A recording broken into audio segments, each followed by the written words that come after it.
I've always been fascinated by the shape of a jigsaw puzzle piece. It has parts of it jutting out, and parts of it are recessed, and indented into it. And I say, what an appropriate image of who we are. I compare the jutting parts of the shape to the qualities, the positive, the talents, the assets that make us better people. And the indented and empty cuts I compare to what we lack, the qualities we don't have. In one word, our weaknesses. Why do pieces of a jigsaw puzzle have to be so complicated? Would it not have been easier to have simple square shapes with straight edges that the player can simply put next to the other squares to form the bigger picture? Like that, each piece would have been perfectly shaped, no edges jutting out or dents cut into them. The beauty of a jigsaw puzzle piece is that its shape makes it unique. At the same time, it enables it to fit with her sister pieces. You see, what makes a jigsaw puzzle piece precious is that it is one tiny but unique and indispensable part of the picture. And without it, the picture cannot be whole, cannot be complete. It is essential for it to bond itself to the other pieces to make up the whole beautiful, radiant picture. This is exactly who we are, who each one of us has been created to be. This is how God wanted us to be.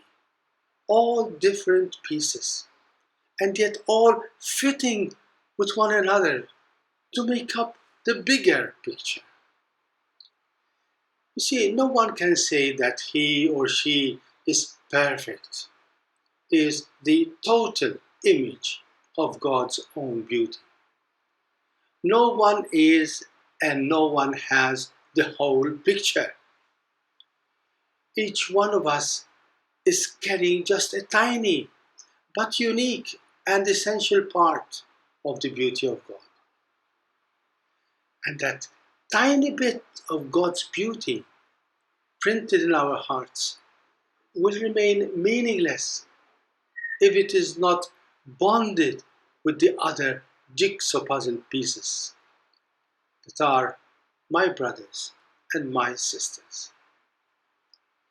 That bonding can only happen if our hearts are able to reach out, to offer what we have. Just like those little parts jutting out of the jigsaw puzzle piece. But at the same time, we have to be humbly open to receive the beauty that the others offer to us.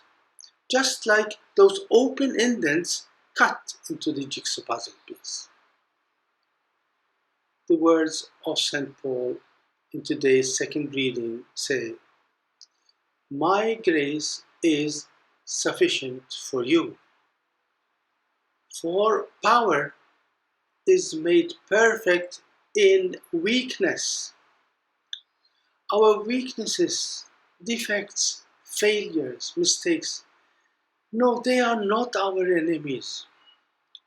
They are empty spaces waiting to receive what God, what life, what others can give us. They simply are a painful, hurting reminder that none of us is complete. You see, the biggest and worst mistake and sin that we human beings make is self sufficiency. When we think that we have it all, when we think that we can do it all, we know it all, it's horrible. It's the self destructive sin of pride. Consequences of power and pride, they are loneliness, isolation. You're cut off from your brothers and sisters because you're the best. You're the one who never makes mistakes. You are complete and perfect. And isn't that our false ideal in life? Not to be dependent on others, to be self sufficient. You see, our weaknesses, our poverty, we are so afraid of them. They render us so vulnerable. But in reality, they can be moments of grace. They can be experiences, humbling, yes, but they make us experience the saving dependence on the love of others. I need you. However painful or humiliating, they are opportunities to receive what only the love of others can give us. And this is not dependence, which terrifies all of us. Because what changes dependence into something beautiful and magnificent is love. Because where there is love, there is no domination. And where is no domination, there is no dependence. There is just union, just communion. Just like one small, beautiful jigsaw puzzle piece fitting nicely and comfortably into the neighboring jigsaw puzzle pieces. Like St. Paul, we see our failures, our weaknesses, and sinfulness as a thorn in the flesh. They aren't painful. Release me from this thorn in my flesh. Release me of my weaknesses. Release me of my mistakes. And these thorns in our flesh are painful because they hurt our pride. We want to get rid of them so that we feel safe in our perfection. I've got it right. And like St. Paul, we beg the Lord to deliver us from our bad tempers, our angers, our slavery, to our little or big addictions, our bitterness, prejudices, etc. All our human weaknesses. We want to get rid of them so that perhaps we dream of feeling safe in our perfection. I've made it. That's our idea.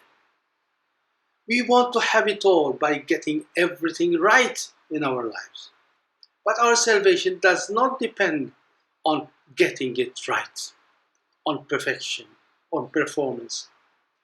It depends on the perfection of our trust, our faith in the loving mercy of our God.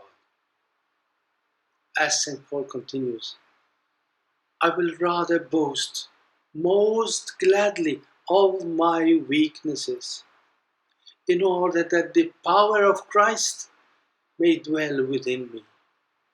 For, just mark these words and let them seep into your souls.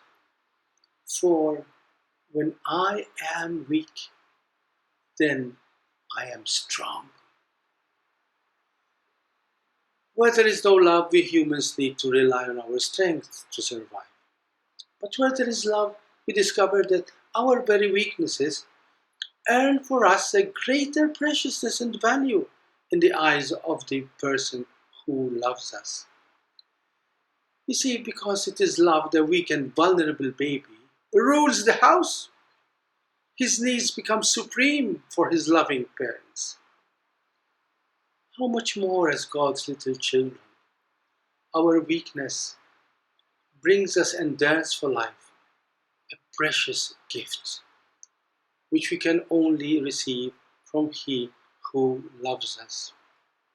As we sing in the Easter night hymn, "O happy sin that has earned for me such a great love."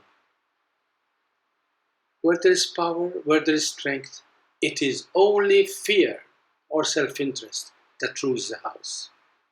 We fall into the illusion that life is a right, an achievement. Pride and isolating self-importance consume and destroy our lives and that of others. How blessed are we if we accept with joy to be just a humble piece of an immense and beautiful jigsaw puzzle. We will discover how perfectly we can fit with millions of other pieces around us. Together, as true brothers and sisters, we can build a magnificent, unique, splendid image and likeness of God Himself. And all this in a very simple and marvelous way. At times it is by extending our hands towards our neighbors to give them what we have.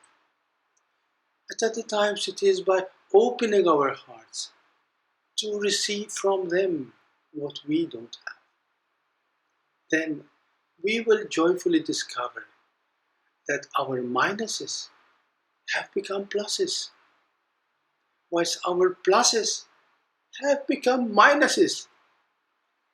Because God is love, it is when we are weak that we are really strong. God bless you and thank you.